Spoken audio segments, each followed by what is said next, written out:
Bismillahirrahmanirrahim. Assalamualaikum warahmatullahi wabarakatuh.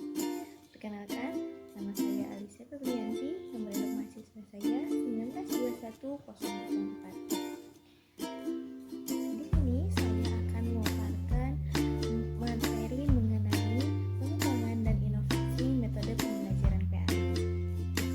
Pada pembahasan kali ini kita akan membahas mengenai yang pertama mengenai karakteristik metode pembelajaran PAI, yang kedua mengenai dasar filosofis pengembangan metode pembelajaran PAI, dan yang ketiga membahas mengenai tujuan serta langkah pengembangan dan inovasi metode pembelajaran PAI, dan yang terakhir mengenai contoh pengembangan dan inovasi metode pembelajaran PAI. Inovasi dapat dilakukan pada pemilihan metode dan teknik mengajar. Di tengah keragaman metode dan teknik itu, maka beberapa hal yang mendasar adalah sedapat mungkin materi pokok bahasan dapat dijelaskan dengan tuntas dan lengkap. Metode dan teknik yang diarahkan agar siswa mampu mengembangkan pengetahuan yang diperolehnya. Dan yang pertama yaitu mengenai karakteristik metode pembelajaran PAI. Yang pertama yaitu kita bahas karakter. Karakter merupakan bahasa Latin dari character yang berarti sifat, tabiat, sifat-sifat, akhlak, kejiwaan, budi pekerti, ataupun kepribadian.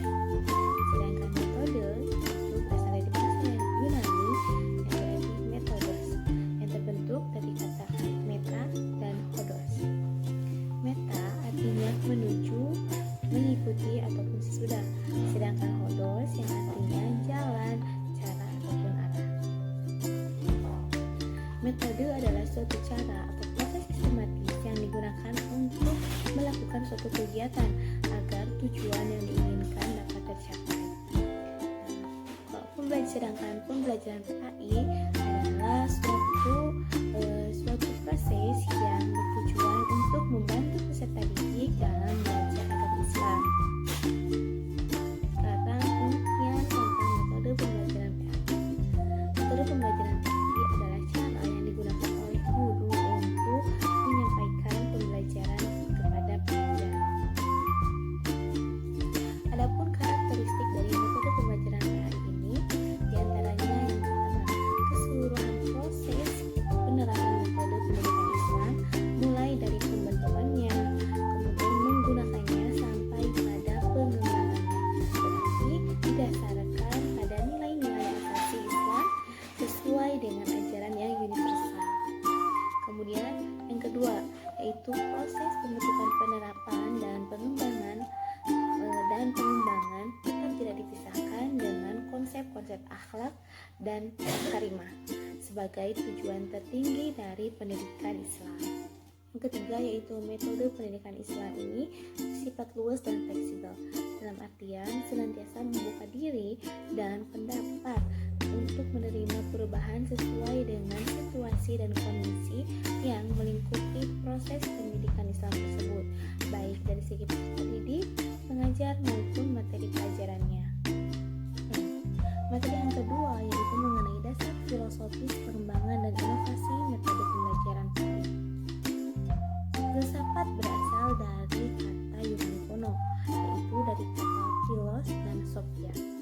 Philos yang artinya cinta yang mendalam, sedangkan sophia artinya adalah kearifan dan kebijaksanaan. Hindway menegaskan bahwasanya pendidikan itu tidak mempunyai tujuan, hanya orang tua, guru, dan masyarakat saja yang punya tujuan. Untuk mengetahui bagaimana proses belajar terjadi pada anak, kita harus mengetahui bagaimana syarat-syarat untuk pertumbuhan. Pendidikan sama dengan pertumbuhan. Syarat-syarat pertumbuhan adalah adanya fase sebelum kedewasaan atau immaturity yang berarti kemampuan untuk berkembang. Immaturity tidak berarti negatif, tetapi positif. Kemampuan, kecakapan, dan kekuatan untuk tumbuh. Ini menunjukkan bahwasannya anak adalah hidup. Ia memiliki semangat untuk berbuat dan termasuk juga untuk belajar. Menurut The Way, syarat-syarat penyusunan bahan-bahan ajar sebagai berikut. Yang pertama, bahan ajar hendaknya konkret, dipilih yang betul-betul berguna dan dibutuhkan, dipersiapkan secara sistematis dan mendetail. Kemudian yang kedua, pengetahuan yang telah diperoleh sebagai hasil belajar hendaknya diterapkan dalam kedudukan yang berarti, yang kemungkinan dilaksanakannya kegiatan baru dan kegiatan yang telah menyeluruh. Materi yang ketiga yaitu mengenai tujuan pengembangan dan inovasi metode pembelajaran. Inovasi dapat dilakukan pada pemilihan metode dan teknik mengajar. Di tengah keragaman metode dan teknik itu, maka beberapa hal yang mendasar adalah sedapat mungkin materi pokok bahasa dapat disampaikan dengan tuntas dan lengkap. Metode dan teknik mengajar itu diarahkan pada pemahaman yang dapat ditunjukkan oleh siswa secara lisan maupun secara tulisan. Kunci pokok dari inovasi itu ada pada guru PAI. Dasar utamanya adalah penguasaan materi yang tinggi. Di samping itu, guru diharapkan untuk mengembangkan kompetensinya dalam bentuk karya tulis ataupun kreativitas.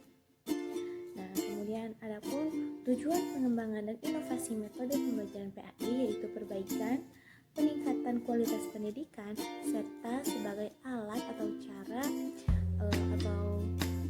baru dalam memecahkan masalah yang dihadapi dalam kegiatan pendidikan, khususnya dalam proses belajar mengajar. Dengan demikian, metode baru atau cara baru dalam melaksanakan metode yang ada seperti dalam proses pembelajaran dapat menjadi suatu upaya meningkatkan efektivitas pembelajaran. Materi yang keempat yaitu mengenai langkah-langkah pengembangan dan inovasi metode pembelajaran PAI. Yang pertama yaitu menganalisis kebutuhan dan karakteristik siswa. Yang pertama adalah menganalisis kebutuhan. Dilihat dari apa yang dibutuhkan oleh siswa, kemudian kita harus menyesuaikan metode dengan kebutuhan siswa, dan dilihat juga dengan karakteristik siswa yang mana metode disesuaikan dengan karakteristik dari siswa tersebut. Kemudian yang kedua yaitu merumuskan tujuan pembelajaran, yang mana merumuskan tujuan pembelajaran ini berfokus pada orientasi siswa, karena metode ini dilakukan harus bisa dipraktikkan kembali atau dilakukan kembali oleh siswa. Kemudian merumuskan butir-butir materi secara terperinci yang mendukung tercapainya tujuan pembelajaran, yang mana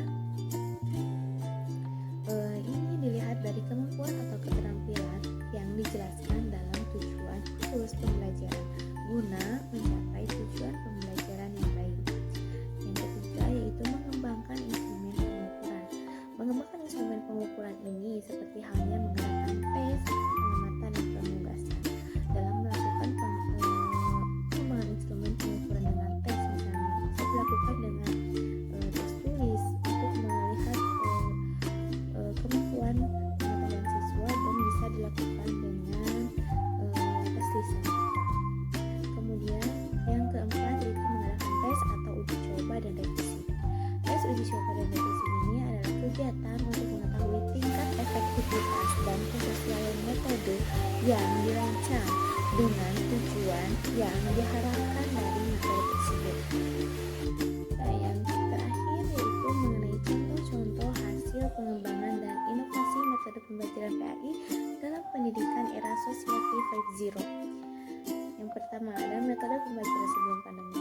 Metode pembelajaran sebelum pandemi ini artinya banyak sekali metode yang dilakukan karena tidak ada kesenjangan sosial dan pendidikan dilakukan dengan bebas dengan berbagai macam metode, seperti halnya metode ceramah yang biasa dipakai oleh guru di dalam kelas ya.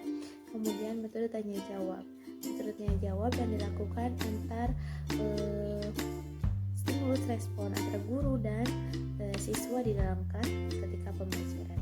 Kemudian yang ketiga ada metode ceramah plus, yang mana metode ceramah plus ini metode ceramah yang diberikan oleh guru kepada siswanya, kemudian dilanjut dengan poster ataupun kalimat diskusi. Kemudian yang keempat yaitu metode drill atau latihan, yaitu pembelajaran dengan diselingi dengan latihan atau pemberian soal latihan mengenai pembelajaran yang diberikan. Kemudian metode demonstrasi. Nah, kemudian ada metode percobaan, metode uji coba seperti itu, kayak praktek ya seperti itu. Kemudian yang ketujuh metode perancangan, dan yang terakhir ada metode diskusi. Nah, kedelapan metode ini biasa digunakan sebelum adanya pandemi, yang mana sebelum terjadinya kesenjangan sosial antar siswa atau antar pendidik dengan pembelajar. Metode pembelajaran sesudah pandemi. Pembelajaran yang terjadi setelah pandemi ini sangat berdampak sekali pada metode yang biasa dilakukan. Ketika sudah pandemi, kita jarang bisa untuk melakukan metode-metode secara bebas seperti biasanya. Maka setelah pandemi muncullah banyak metode pembelajaran yang disesuaikan dengan keadaan ketika pandemi. Karena kesenjangan sosial, susahnya untuk bertemu, maka pembelajaran pun dilakukan dengan metode yang baru. Seperti halnya ada metode project based learning. Kemudian yang biasa digunakan yaitu daring method atau pembelajaran melalui secara online dengan melalui aplikasi pembelajaran online. Kemudian ada learning method. Namun kegiatan learning method ini tidak dilakukan secara 100%, hanya bertahap karena untuk mencegah atau masih membiasakan dengan keadaan. Kemudian ada home visit method, yang mana home visit ini dilakukan oleh para guru untuk mengajar muridnya dengan mendatangi ke setiap rumah para siswanya. Kemudian ada integrated curriculum, yang mana kurikulum ini disesuaikan dengan keadaan pandemi. Dan yang terakhir ada blended learning. Blended learning ini disesuaikan dengan keadaan. Jika sudah menggunakan luring, maka sebagian untuk dilakukan luring dan yang sebagian lagi melakukan secara daring. Nah, itu merupakan metode pembelajaran sesudah pandemi. Saya cukupkan pemaparan materi mengenai pengembangan dan inovasi metode pembelajaran PAI. Saya ucapkan